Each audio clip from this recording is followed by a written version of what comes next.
Hello viewers, আমি দেবজ্যোতি আপনাদের সামনে সম্পূর্ণ নতুন একটা ভিডিও নিয়ে হাজির হয়ে গেছি ডিয়ার গার্ডেন চ্যানেলে।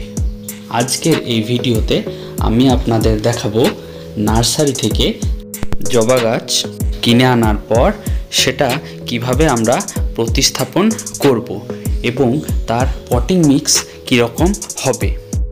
তাহলে চলুন আর দেরি না করে ভিডিও শুরু করা যাক।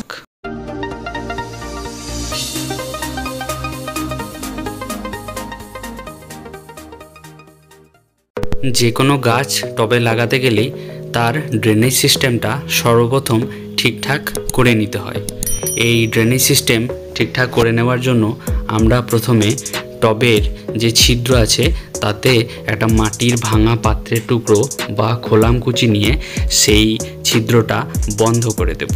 তারপর তার উপরে একটা বালি দিয়ে লেয়ার বানিয়ে দেব। টবের ড্রেনেজ সিস্টেম যদি যথাযথ থাকে তাহলে টবের অতিরিক্ত জল টব থেকে ড্রেনেজ হয়ে যাবে এবং গাছটি সুস্থ ও সজীব থাকবে এবং গোড়া পচা বা শিকড় পচার হাত থেকে আমরা গাছকে বাঁচাতে পারবো।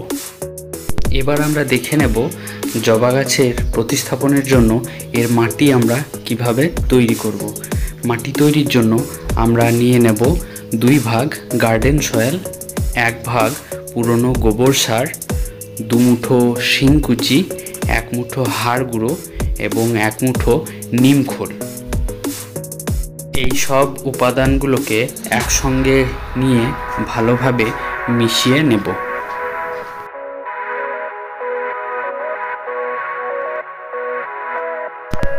এবার আমরা গ্রো ব্যাগ থেকে জবা গাছটিকে আস্তে আস্তে বের করে নিয়ে টবের মধ্যে ওই পটিং মিক্সটা নিয়ে আস্তে আস্তে প্রতিস্থাপন করছি।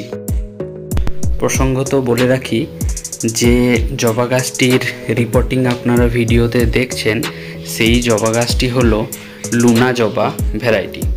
এটা জবা গাছের খুব সুন্দর একটা ভ্যারাইটি।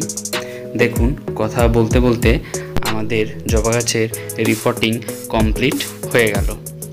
রিপোর্টিং হয়ে যাওয়ার পর আমরা গাছটিতে জল দিয়ে ছায়াযুক্ত জায়গায় 3-4 দিনের জন্য রেখে দেব। তারপর আস্তে আস্তে আমরা গাছটিকে রৌদ্রে বের করব। এর পটিং মিক্সের মধ্যে আমরা যে উপাদানগুলো মিশিয়েছি সেগুলো থেকেই গাছটি তার প্রয়োজনীয় পুষ্টি শোষণ করে নেবে। তাই আগামী 1.5-2 মাস পর্যন্ত আমাদের জবা গাছে আর খাবার দেওয়ার প্রয়োজন হবে না। 1.5-2 মাস পর আবার আমরা খাবার দেওয়া শুরু করব। তো এই ছিল আমাদের আজকের জবা গাছের প্রতিস্থাপন এবং মাটি তৈরির সংক্ষিপ্ত ভিডিও। ভিডিওটি যদি আপনাদের ভালো লেগে থাকে তাহলে অবশ্যই একটা লাইক করে দেবেন এবং চ্যানেলটি এখনও সাবস্ক্রাইব করে না থাকলে অবশ্যই সাবস্ক্রাইব করে পাশে থাকবেন। ধন্যবাদ।